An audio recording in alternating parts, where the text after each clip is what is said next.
To restart your computer, click the Start button at the bottom left corner. Then, click the power icon. Now, select Restart. Your PC will shut down and power back up automatically.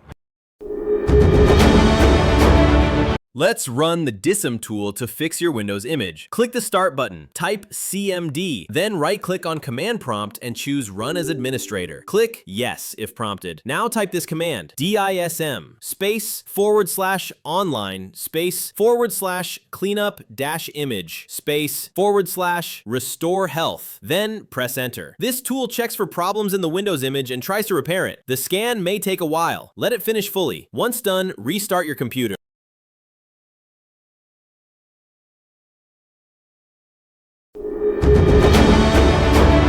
Let's run the Windows Troubleshooter together.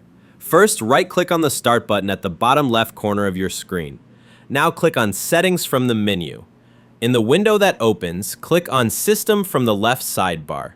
Scroll down and click Troubleshoot, then click Other Troubleshooters. Choose the one that fits your issue and click Run.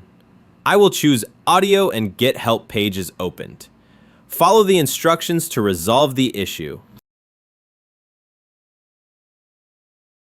Let's run the system file checker. Click the Start button and type CMD in the search box. Right-click Command Prompt and choose Run as Administrator. If you see a prompt, click Yes. Now type this command, SFC space / scan now. Then hit Enter. Windows will start scanning for missing or damaged system files. Just wait until it reaches 100%. If it finds issues, it'll try to fix them automatically. Once it's done, restart your PC.